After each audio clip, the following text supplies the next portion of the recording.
මෙන්න මේ පේශිය ගැන හිතන්න. මම මේක වැඩිපුර පෙන්වන්නේ මේ මට ඔයාලා සමා වෙන්න ඕනේ මේ ෂර්ට් එකේ ඉරෙන්න පුළුවන් ඒකයි. හරි? එතකොට මේ දොරක අර අල්ලුවෙන් මේක අරින්න නැතුව බිත්තියට හයි වෙලා තියෙන සරණේරු නගින් මෙහෙම කරකවනවා වගේ වැඩක්. ඒ කියන්නේ හින්න ගේමක් මේක. මේ මෙහෙම කරද්දී එන්න ඕන. නෑ එහෙම කියන්නේ දැන්. හම්බුනේ නැති උඩ හම්බුනේ නැද්ද? මේවට නහර කියලා නේද කීවේ? අපිනේ කමන්නේ. නහර නේද කීවේ? මේ නහරද? දැන් ඔය කෙට්ටුවෙම ගේම මෙහෙම තියෙද්දි කණ්ඩරා ඔක්කොම පේනවා. බාහිරින් බල්ලා ගත්තේ. අද ගෙදර ගිහලා ඔක්කොම බලා ගන්න ඕන. හරි. අන්රාරික. පැදලේ සිද්ධිය. අරියල පටකයට වඩා මොන තන්තු වැඩියෙන් පිහිටයිද? සුදු තන්තු වැඩියෙන් පිහිටයි. පිහිටනකොට ඒ වනිත් එක අපිලි වෙලයිද පිළිවෙලයිද? එකිනෙකට සමාන්තරව තියෙන. මෙන්න මේ වගේ. එතකොට මේ සුදු තන්තු තියෙන හින්දා තන්තු සෛලත් ඉන්නවා. ඒගොල්ලෝ තමයි මේ තන්තු හදලා දෙන්නේ. තන්තු මේ ප්‍රෝටීන. හරි? ඔය වගේ. ඔන්නෝම. එතකොට මේකට තමයි කියන්නේ තන්තුමය පටකය. තන්තුමය සම්බන්ධක පටකය.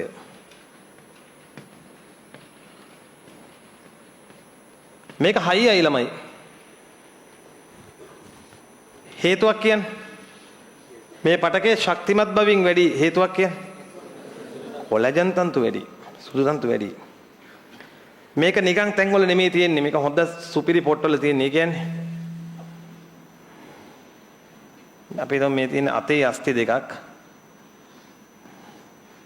දැන් මෙතන තියෙන්නේ ඇඟිලියේ. හරි? එහෙම තියෙන්නේ.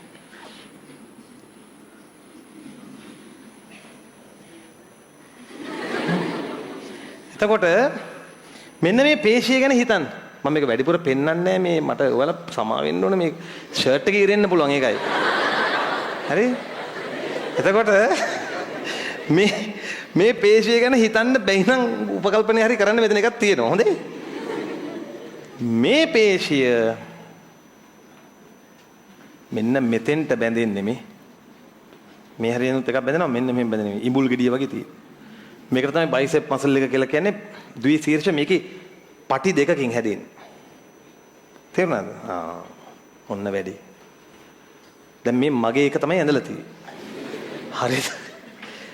සීන් එක මේකයි මේ. ඔයාලා බලන්න මේක.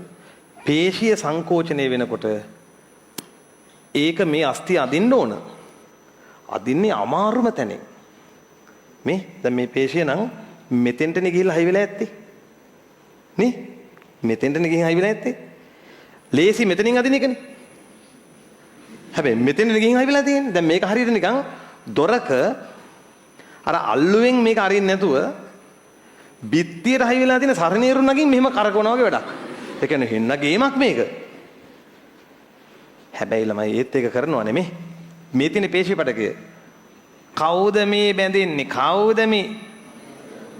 මෙන්න මේවට කියනවා කණ්ඩරා. කොහොමද හයියෙන් කියන්නේ? කණ්ඩරා කියලා කියන්නේ මෙන්න මෙයා. මොන සම්බන්ධ කොටකේද? තන්තුමේ සම්බන්ධ. හරිනේ. පේශී අස්ථි සම්බන්ධ කරනවා. දැන් ඒ කියන්නේ අපි මෙහෙම අත උස්සද්දී මේ කණ්ඩරා හොඳට ඇදිලා තියෙන්නේ නැහැ. මේක උස්සලා නැති. දැන් මම ඔයාලගෙන් ආරාධනා කරනවා අතක් මෙහෙම අරන් පොඩ්ඩක් මෙන්න මේ වල ළඟ ඔබලා බලන්න කේබල් එකක් වගේ අහු වෙනවද කියලා. ඒක රිජිඩ් වෙලා තියෙන්න ඕන. මෙහෙම තියෙද්දි ඒක ලොකුවට නෑ. හැබැයි මෙහෙම කරද්දී එන්න ඕන. නෑ එහෙම කියන්නේ දැන්. හම්බුනේ නැති උඩ හම්බුනේ නැද්ද? මෙහෙම තියෙන්න ඕන මේ. දැන් තව හැමතැනම මෙහෙමයි. දැන් ඔන්න බලන්න මේ පේශිය. මෙන්න එතන පේශියක් තියෙනවනේ මේ. දැන් මේක මේ කෑල්ල මෙහෙම අදිනවා. එතන මේ බලන්න මෙහෙම ඇද්දාම පේශිය මහත්. හැබැයි කණ්ඩර ඇදෙනවා මේ. මේවට නහර කියලා නේද කීවේ? අපිනේ කමන්නේ. නහර නේද කීවේ? මේ නහරද? මේ මොනවද? මේ කණ්ඩරා.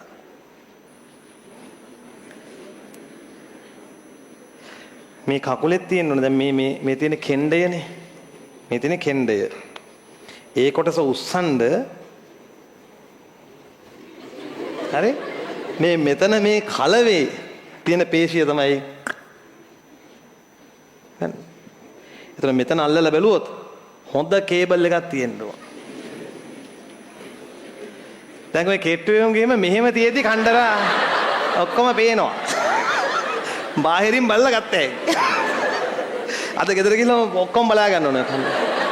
හරි. කණ්ඩරාගේ. පැහැදිලි සිද්ධිය. ඕකයි අධ්‍යාපනය. දැන් ඔන්න නම් කණ්ඩරාවල තියෙන්නේ මොන පටකයේද? සුදු තන්තුමේ පටකය. තන්තුමේ සම්බන්ධක පටකය. සුදු තන්තුමේ පටකය කියලා කියනවා. රයිට් ඔන්න දෙවෙනි එක ඒක. තුන්වෙනි එක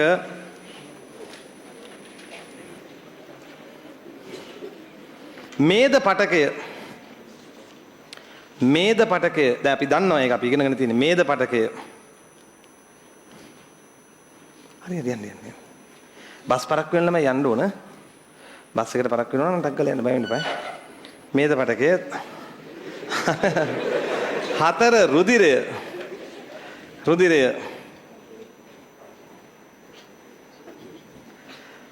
5 කාටිලේජ.